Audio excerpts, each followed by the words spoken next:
Hey guys! So today you and I are going to talk about micromanagement. So let's get into it. So the question in question was, hi Frederick, would you say that you are a micromanager? And if so, how do you feel about being one? Well, I feel pretty good about it. Because I think I found a pretty good balance between micromanagement and being hands off, or whatever we call it. Let me explain it a little bit. So, one of the things that I have said on many occasions, and I will preach that probably for quite some time, is that when you're dealing with a manager or a tech lead or whoever who has no technical experience and doesn't actually lead, they only manage, you are basically betting on that every software developer or you're offloading the responsibility of leadership to the team, which is a problem because you can't guarantee that they will be any more capable of leading than you are. And in my world, the ideal manager, tech lead, we'll call it what you want, should be an individual who sort of has the competency to hold that role. As I've said before, guys, at least for me, I won't follow a general into war who's never seen combat. I don't care what their credentials are. The reason being because when you are leading, when you're actually leading and not just managing people, you usually have something to contribute to the group. A manager doesn't have that whatsoever. You can literally hire a junior level software developer to be a manager because it boils down to facilitation of people. That's not leadership. And that's the difference. So a micromanager, or someone who thinks that they are capable of leadership and so forth, has to have one thing in order to do that well, otherwise they're just annoying to everybody else, and that is the experience and maturity to understand when they should be involved on more granular things and when they should just back off and let the developers or whoever do what they do best, because this is not something that really requires any micromanagement. I'll give you a concrete example. So when I work with the software development teams that I work with, usually, I won't check every pull request or things like that because I trust that they know what they're doing.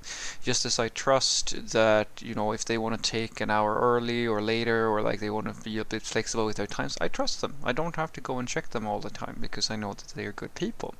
But I also get to know them well enough to know where they're not so good. An example would be many of the developers that I work with are very good at saying that, say, classic one is unit testing. They're very good at saying that they're going to do unit testing, but then they'd end up not doing it because they forget by the end of their story.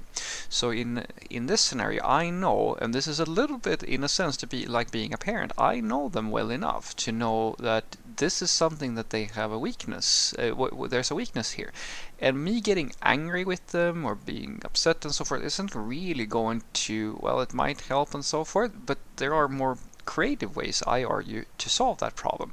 So what I like to do, for example, is that I will go into the code, and for every class, or every, like, especially the important stuff, and say controllers, if it's backend and things like that, or call it what you want, right?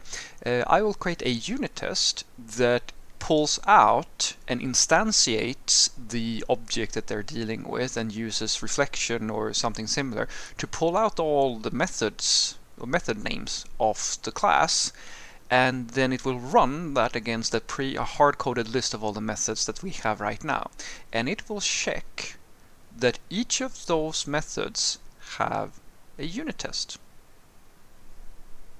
So whenever they add a new method, or they update the name or change anything like that, that test will fail if they don't actually add a test for, like, the new method they added or the thing that they did and so forth and so forth. And some of them think that's a little bit annoying, of course, and I go, yeah, absolutely. And you can remove that the second I can guarantee me that you won't forget. It's the same thing when I tell them we will. Like, I had that discussion the other day where I said to a coworker, I was talking to my team, and I said, so I've noticed that basically we're not seeing an improvement in regressions.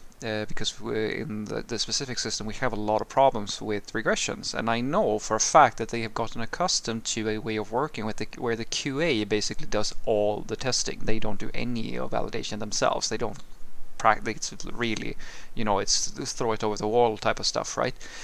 And I said the thing that we are going to do to fix that is that we were going to introduce a coverage. And I said, okay, what does that mean? Well, it means that you are going to put a threshold wherever it is right now, and doesn't matter if it's 1%, 0%, 100%, I don't care. Just put a threshold and say that this is the minimum now, like that checks the coverage, and then I want you to evaluate that number every week. And here's the requirement: it has to be version controlled.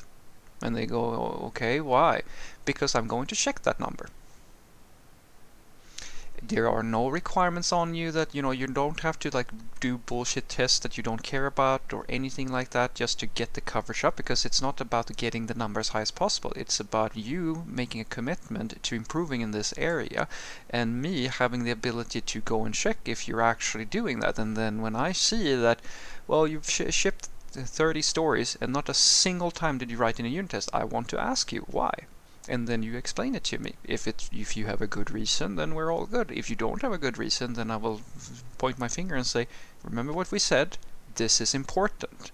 And this is the sort of stuff that I will do as if you can call it micromanagement if you want, guys. But the thing that is happening is, I will argue that it's less about micromanaging every detail of somebody's workflow. It's more about figuring out what guardrails I have to put in place, what checks and balances are necessary to change a behavior that a software developer has in the way that they do something that actually isn't it's actually causing problems, basically.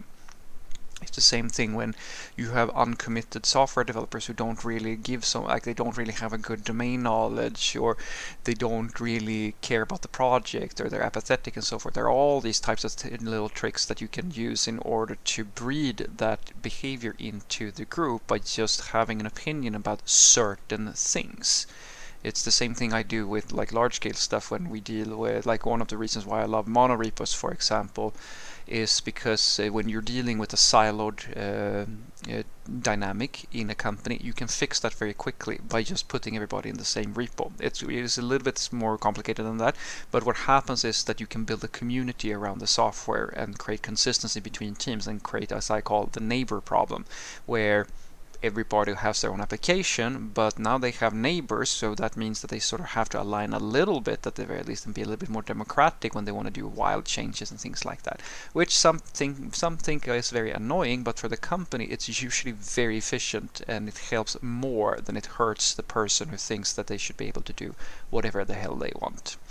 So what I want you to take away from this is that, yeah, I would say that to a certain degree I can micromanage, but as I'd like to think at the very least that the times that I do that, it's not usually it's not about being annoying. I don't have a strong opinion about single quotes, double quotes, like I usually tell people and they ask me, oh, which linter should I use? I'm just pick one. Pick anything, literally just make it a standard so everybody agrees on it. I don't care which one it is. Just do your thing right. The thing I have an opinion on is when I see that we are lacking in some area, because usually when you are a manager, tech lead, product manager, whatever, I've had all of these two sort of roles.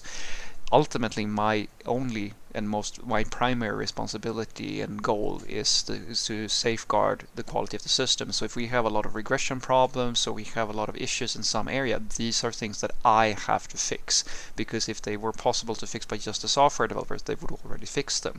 That's where leadership comes in, and that's where you should draw a bit on your own experience and a little bit of human understanding if you have that, to put things in place so that you actually get those consistent results. I like to tell my team that the way that I try to structure every software team that I work with is so that, this is not my quote, but I love this quote, the master branch should protect itself from bad code.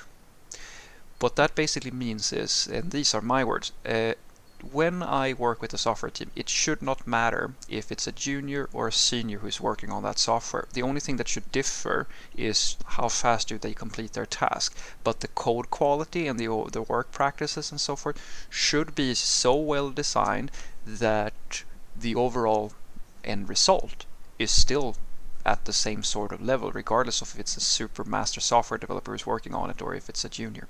Have a great day.